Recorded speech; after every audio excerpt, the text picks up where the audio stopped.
Quand il observe l'usine néerlandaise, Diribarne note plusieurs choses. Il voit déjà dans cette usine une forte affirmation de l'individu. Chacun a une place définie dans l'organisation et cette place est strictement respectée. Parmi ces observations, il remarque aussi un respect de la ligne hiérarchique, c'est-à-dire des attributions des subordonnés, au sens où les individus se manifestent et sont défendus par les autres lorsqu'ils cherchent à affirmer leurs opinions. Il note enfin une écoute, une négociation, une discussion permanente. Selon Diribarne, dans la société néerlandaise, la manière efficace d'agir, c'est avant tout d'expliquer son point de vue.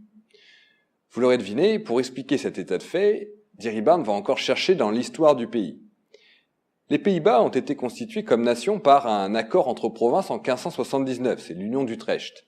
Les provinces qui étaient alors sous l'autorité du roi d'Espagne ont pris à ce moment leur indépendance et constitué une fédération, les Provinces unies. D'ailleurs, c'est toujours le nom officiel de la République des 7 provinces unies des Pays-Bas ou République des provinces unies des Pays-Bas. Depuis des siècles, la société néerlandaise est donc constituée de groupes bien distincts qui se considèrent comme égaux et refusent la domination de l'un par l'autre.